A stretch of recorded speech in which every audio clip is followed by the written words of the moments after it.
Okay, I'm sorry. I was having too much fun with our colleagues up here on the dais, wonderful friends. We go back, so we are going in right into this, and I see Mr. Dapper, another friend. A call to order the May 13th, 2024 Commission for the Las Vegas Centennial Board meeting. I'm looking down at Gabby. I see her, our clerk here. Are we in compliance with the open meeting law?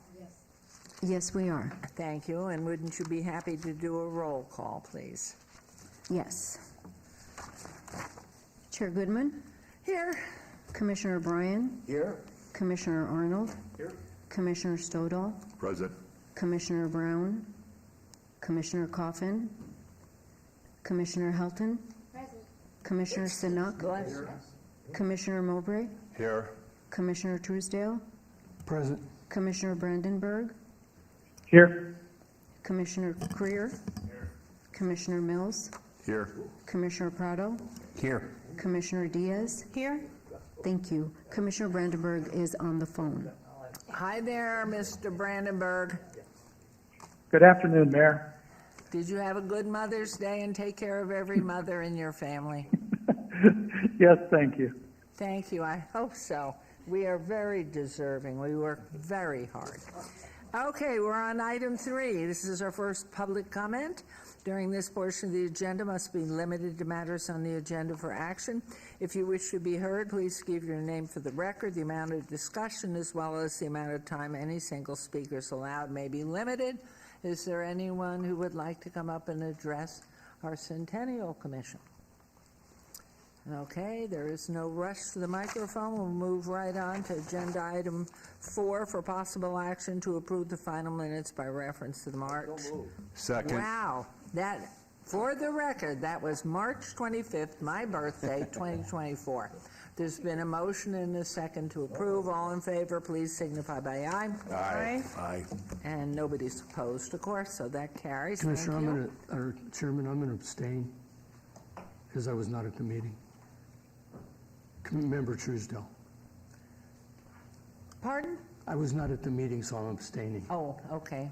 Did we get that? He wasn't at Yes, that meeting. Mayor. And Commissioner And I know our Brandenburg? screen isn't working here for some reason, but that was, and how about Mr. Brandenburg? You approved the minutes? Yes. Thank you. All right, we will now move on to agenda item 5. There it is. Look at that, beautiful. Agenda item 5, report by the City of Las Vegas Finance Department staff regarding the Commission for the Las Vegas Centennial Budget for the fiscal year 2024. Good afternoon. Good afternoon, Commissioners and Mayor. I'm here to present the financial information for the Commission for Centennial. And your name, please repeat. I'm sorry, Kathy Nye for the record. Thank you. Yes, and so we are presenting the financial information as of April 30th of 2024. We have total revenues of $1.6 million, and then total expenditures of almost $1.6 million, which results in an increase in net assets of $8,000 and an ending fund balance of $6.6 million. Wow. Quick question. Yes, please. On our agenda later today is the Case EP documentary final report, and I note here that there's still $20,000. Is that under budget? It looks like there's $20,000, or is that over budget, or there's still money to be paid? Steve, for the record, there's still money in that grant to pay off. Okay, so they're going to send some additional bills? Yeah, they'll send their last invoices, yes. Great, thank you, thank you. Yes, you're welcome. And we were not able to get the DMB information as of April or March, so I will present them the next meeting. Could you send it to the board once you have it, Absolutely. please? Because I think we're all interested as we have more and more teams and more causes here, and to know how we compare to last year would be helpful. Yes, of course. Okay, so do we need a motion to accept this or no? No, It's just a report, Mayor. Okay, thank you very much. We'll move on to agenda item 6. 230669-CLC1, abeyance item, discussion for possible action regarding approval of a grant request for $1,500,000 by Dapper Companies for the costs associated with creating planning and design documents for the restoration and rehabilitation of the Huntridge Theater and restoration work on historic elements of the theater located at 1208 East Charleston Boulevard, and authorizing the president to execute the grant agreement as approved by the city council. This is by the city attorney. This is in Ward 3 with Councilwoman Diaz, and good afternoon. Happy. Hi, Madam Mayor. Hi. Thank you for everybody's time today. I'm actually here to withdraw my application.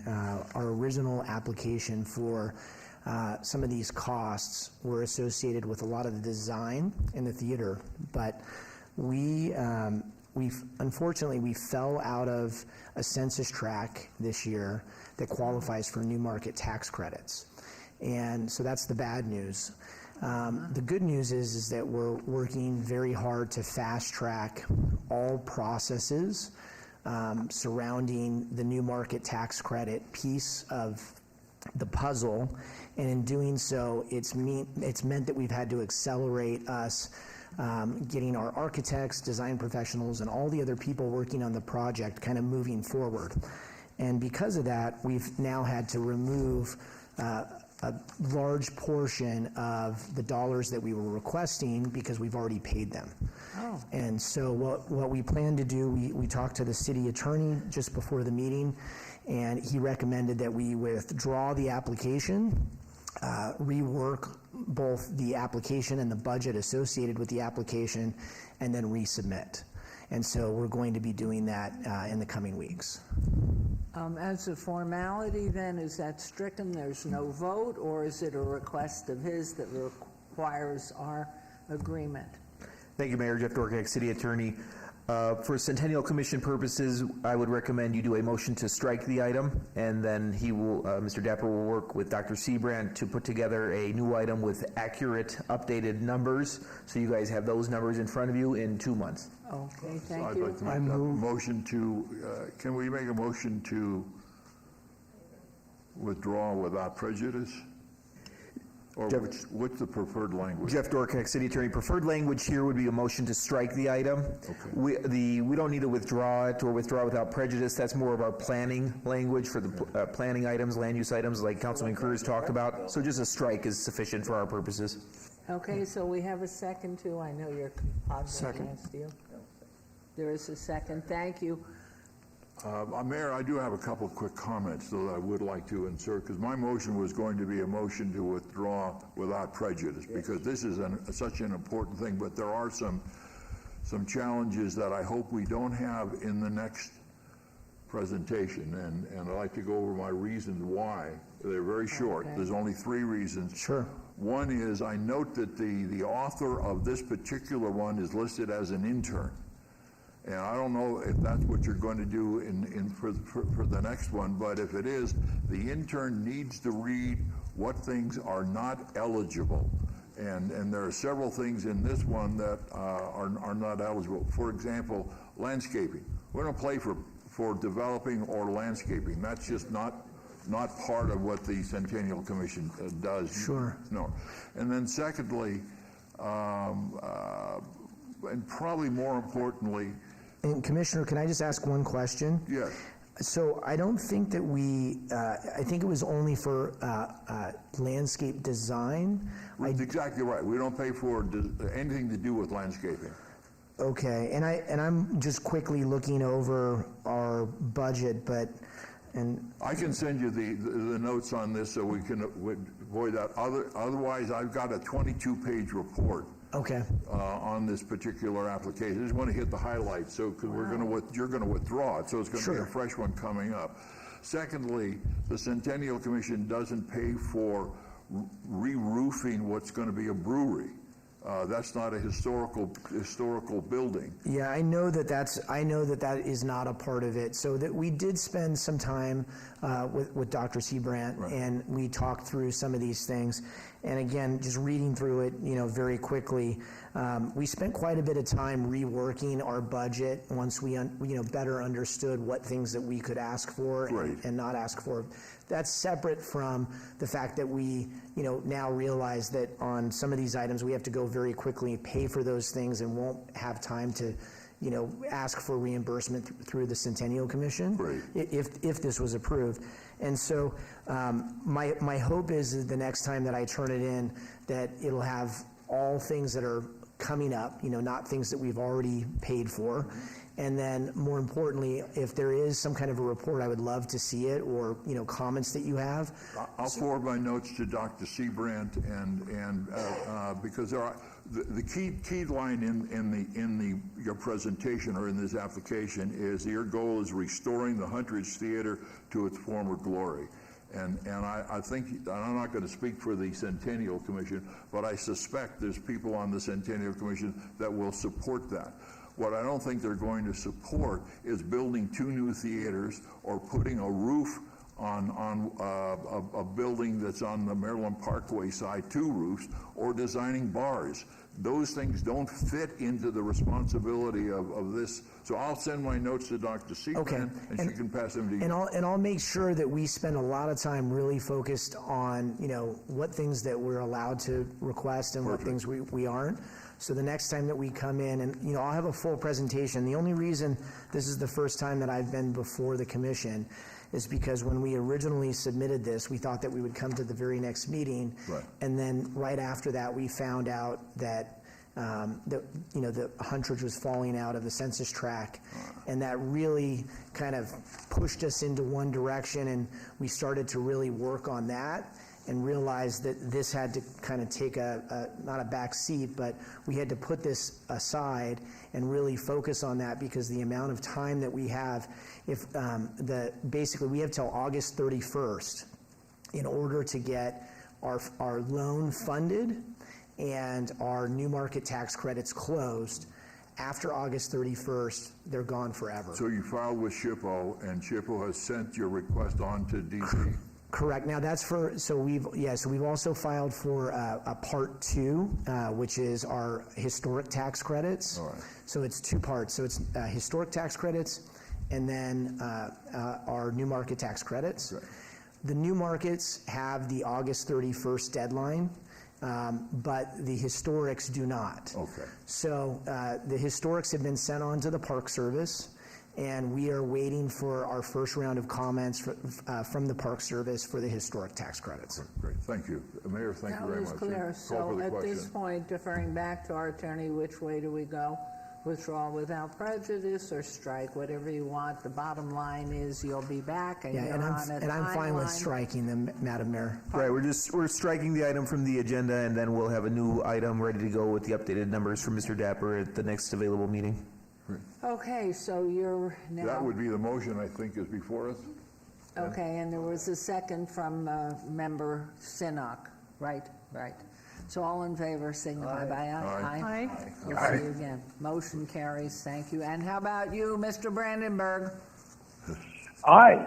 All right, I should have asked you first. Thank you. Thank you, Madam Thank Mayor. you. Thank you, Commission. Appreciate it. Thank you. And we'll move on now to Agenda Item 7240244, CLC1, final report by Craig Knight, General Manager, KSEP radio station, regarding completion of the documentary film about the 50-year history of KSEP radio station, funded by the Commission for the Las Vegas Centennial in Ward 5 with Councilman Creer.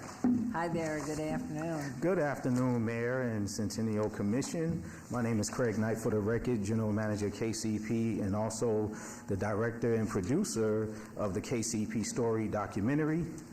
And hi, Mayor and Council. My name is Kim Flowers, and I was a producer on the little station that would not stop, the KCP Story. Thank you. Yes, and we're here to present a brief recap of the film to the Commission, starting with a trailer and then followed by testimonials from the screening.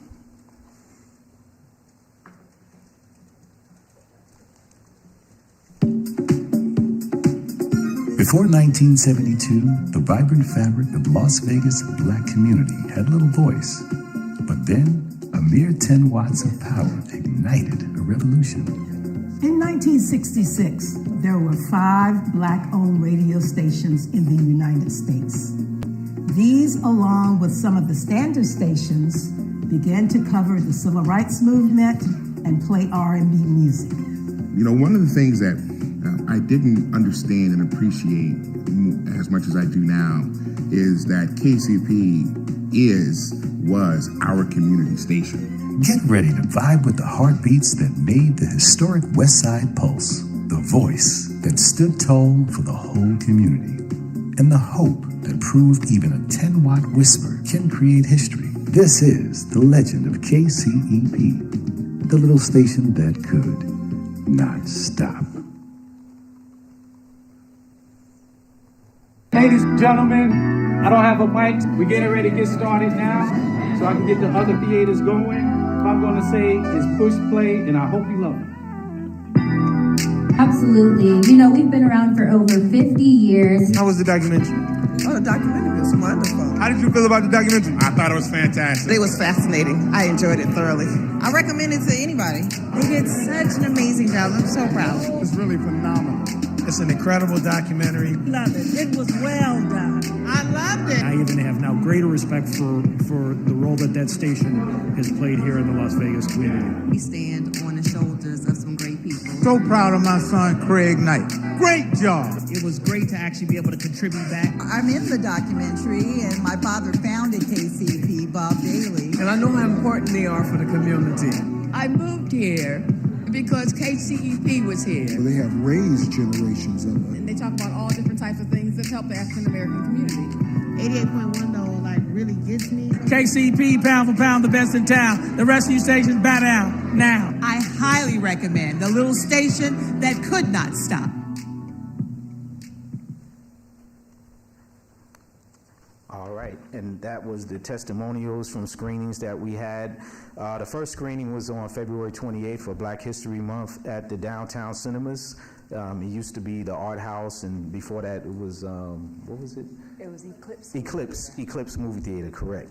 And then we had another one on April the 22nd. And, well, actually, Black History Month, we had 148 people in attendance. And then the second screening, April 2024, was 91 people in attendance. And then this past weekend, we did a community double feature along with Across the Tracks. And it was a way to show the community their history, and we had a great turnout. That was at the West Las Vegas Library Theater. Future submissions will be film festivals, streaming platforms, Vegas PBS, Reno PBS, the KCP website and YouTube channel, and of course, KCLV. Wonderful. What questions do you have for us? Any comments, questions? A couple of quick questions. One, having missed all those opportunities to see the, I noticed the first one on the screen, it said this was a pre-finalization version. Is it completely done? Yes, at this moment, the completed one was shown this past Saturday. Okay. And it's just 2 music segments that we have to put original music in, but other than that, the whole thing is completed. Is there a way that the commission can see it? Can we get Sure. a link? I just sent the link to Dr. Seabrant, so she has the link right now. And when we have the one that's final completed, I will send that to her, and that's the one you could upload to KCLV. Great.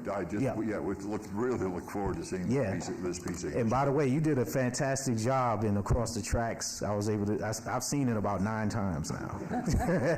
Very good history. I think these 2 pieces really give you a broad picture of the historic West Side history. Well, it has such a unique and special history, and sometimes the facts get all mushed. Yeah. And I hate to see facts erased. But so the question is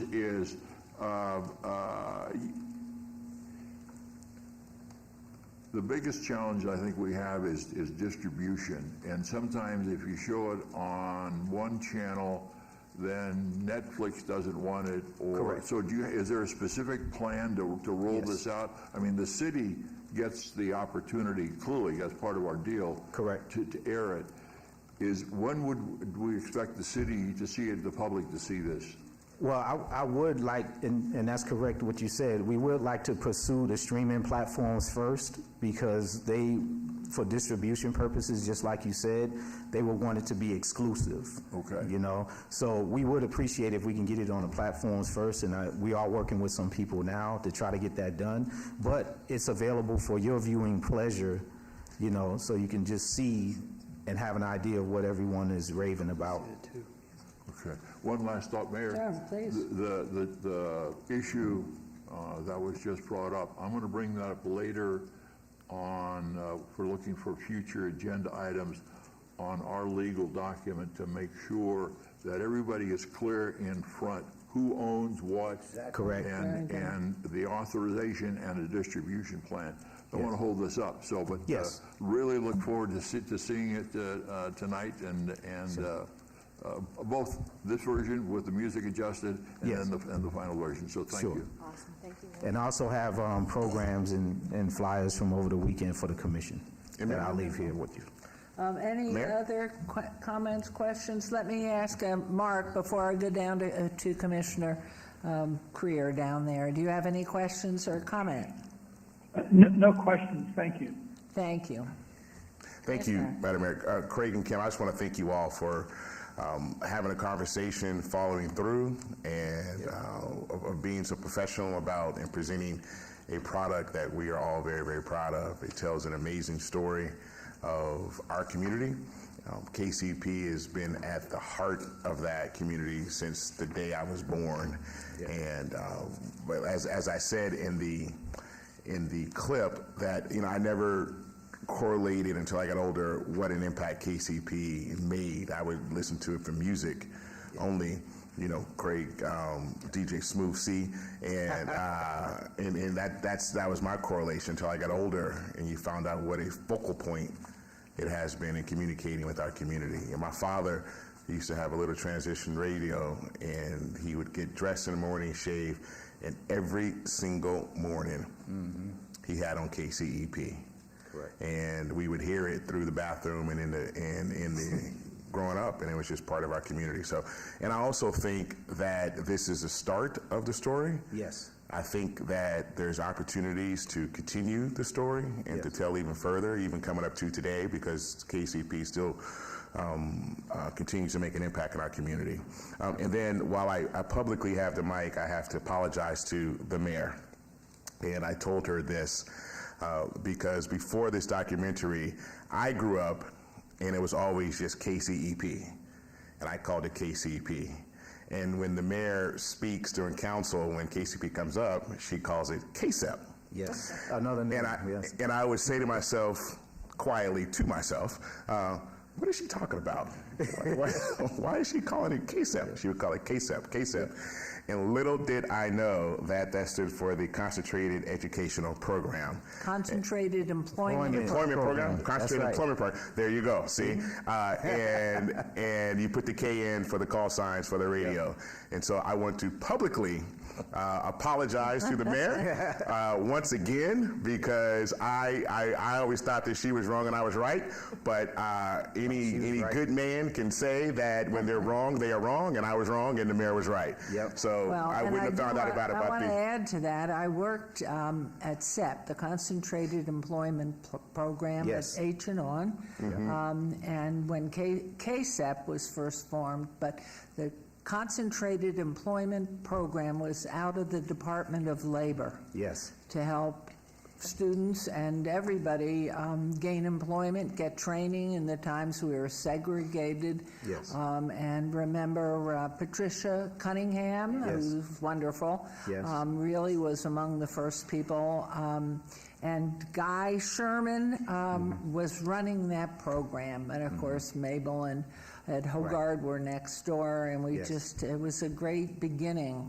And I remember being in that studio in 64 and 65 and 66. All right. So it's really, when you look back at it and how small it was, I mean, there was nothing. It was in an really. office. So it is great. History's wonderful, and it's certainly, when we look at where we've come, by now and what the future may be. Yes. It's very exciting, so great job, and I think this is a report only, correct? And so it's just, we thank you, we look forward to the future of anything, and going forward, so thank you. And I just want to thank you and the commission for your patience and your support, and Dr. Seabrant, walking us along the way. This was my very first project. I didn't know what I was doing in the beginning, but I learned fast and I learned hard. And we had a few bumps in the road, but we overcame them. And I thank God that we was able to complete it.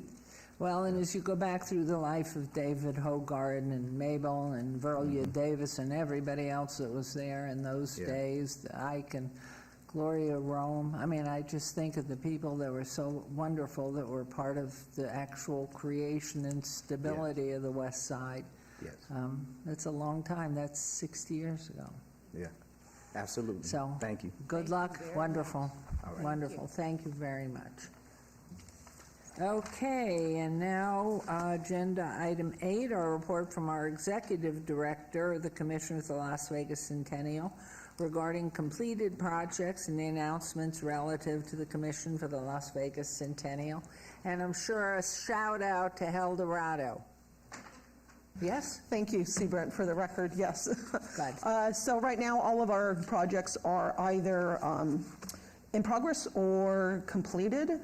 And the outstanding projects are the Mob Museum documentary, the La Concha lobby repairs, the design guidebook, Home and History. They did have their Home and History event in April, and still have the El Dorado Days Rodeo coming up in November.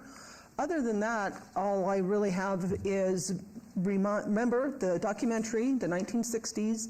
That's this Saturday, May 18th, 6 p.m. at the historic 5th Street School. There's parking across the street in the city's parking garage. And we start at 6 for reception, and then the movie starts just after 7.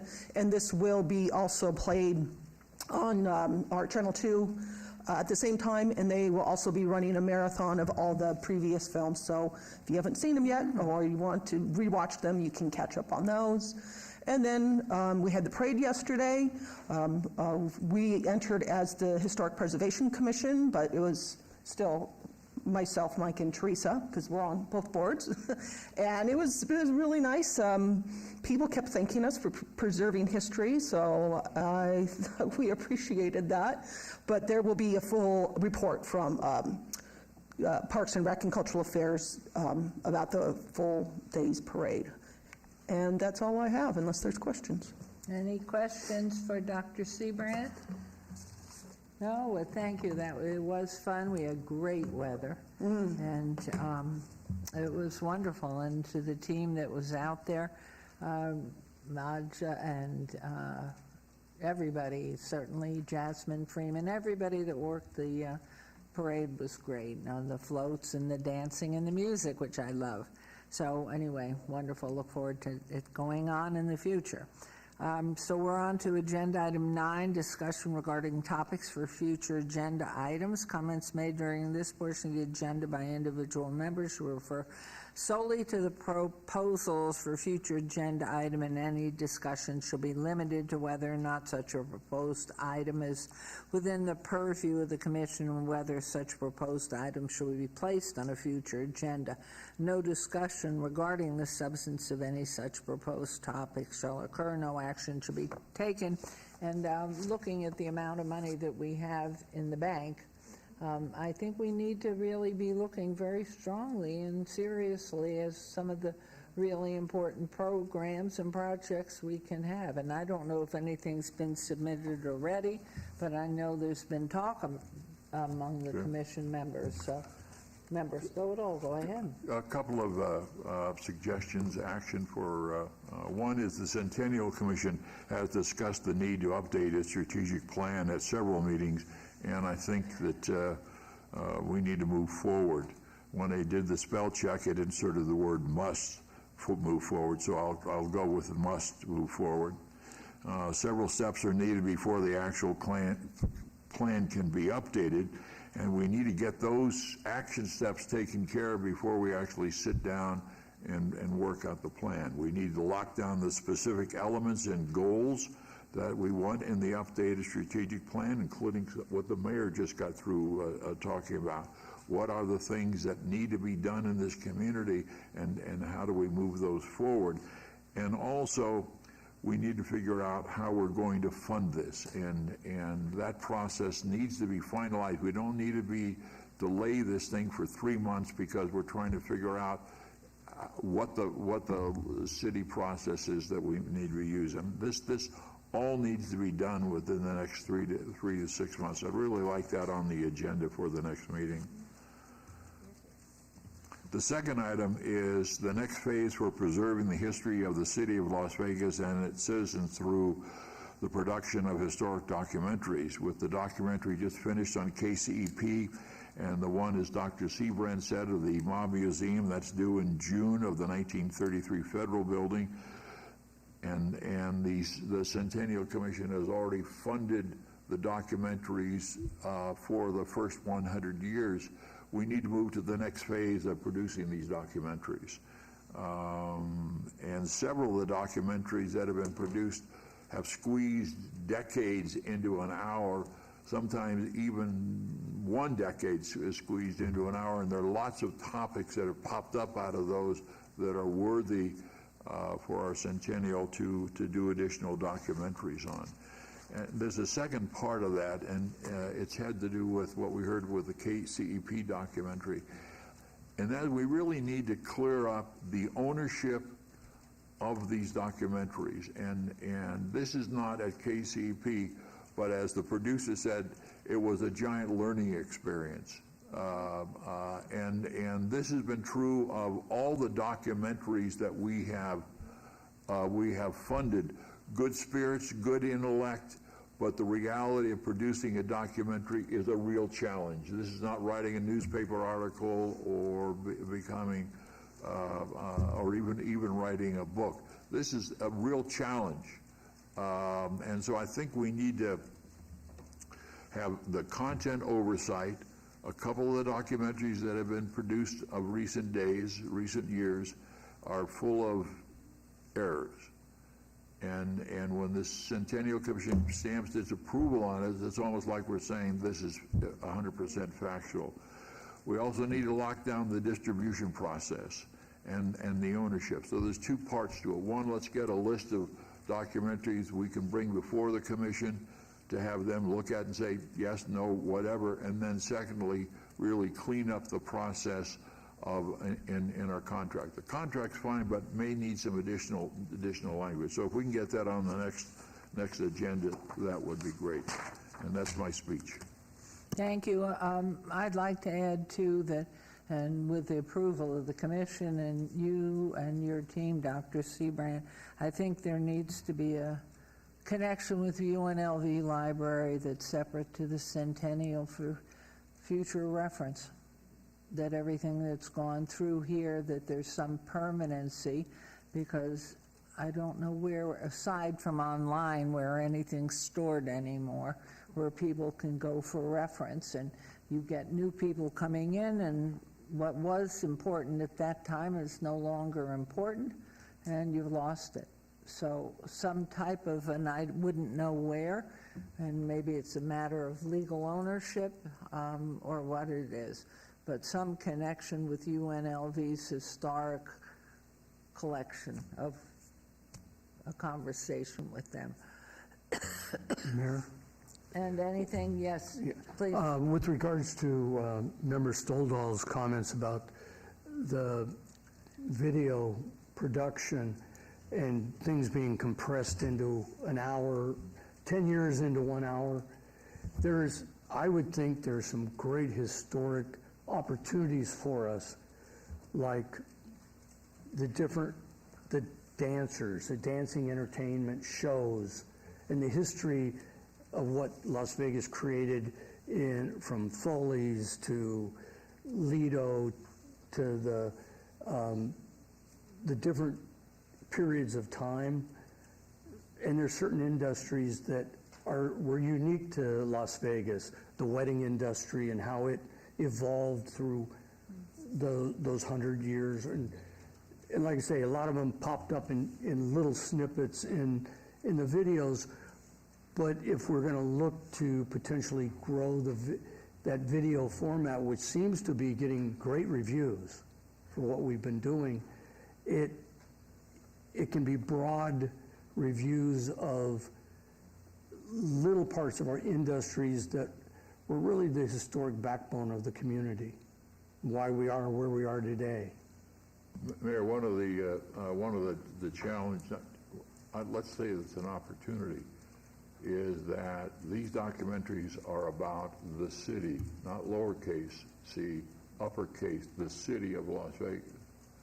As the four-part series that CNN did, they used generically the city of Las Vegas, and very little of it was about the city. It was about the Las Vegas Strip, which is not within our legal area. We focus on the city.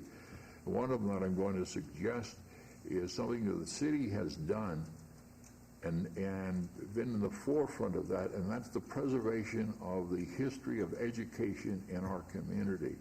Everything from the West Side School to the Fifth Street School. We still have the Las Vegas High Schools alive and well, and that's largely because of the energy and the money and resources of the city of Las Vegas.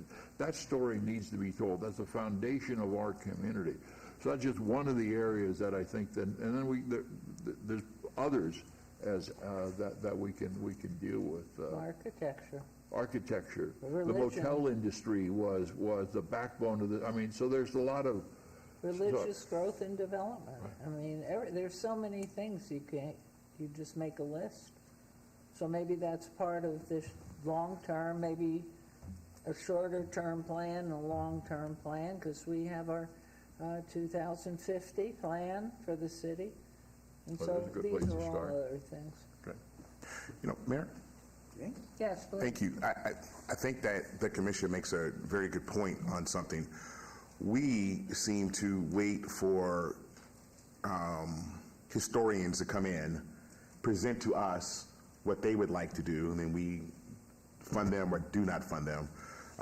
Maybe the commission, it's time for the commission to sort of take its own documentation in its own hands, similar to what you said. As we look at the 2050 master plan, maybe we as a commission say, these are some of the things that we want to see get documented. Yep. And we literally maybe put out an RFP to one of these, Boyd or whomever, to do the documentary that we want. And maybe there's some things that we want to sponsor and support. Maybe we take a portion of the budget that goes out and says we want to get a whole, because there's so much to talk about. And if we wait for them to come in, they may or may not hit what we may want to hit. Make sense? And that's probably a good point.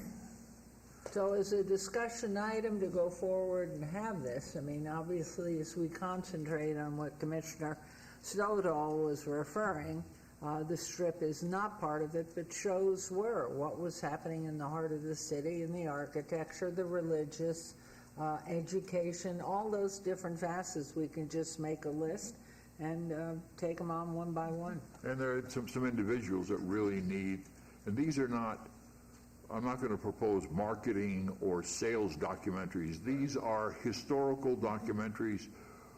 The ones we have done so far, not we, and a small we as far as I'm concerned, have tried to show the challenges that the city has faced. It hasn't been easy raising a city that decided it wants gambling and all the other things that go with the hospitality industry. But we've moved forward with that. And so, for example, where's the story on Helen J. Stewart? Yeah. Where is her story to be told, and the challenges that she faced? And then she dealt with the railroad and she negotiated a deal. Anyway, so there's lots of opportunities. Yes. Commissioner? This is Louise Helton for the record, and indeed that's exactly why we need to have a plan, so we have more than this 5 or 10 minutes at the end of a meeting to say, you know what we should do.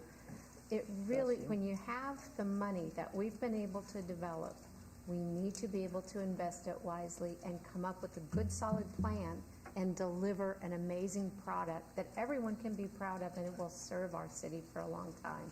And that is going to require that planning time.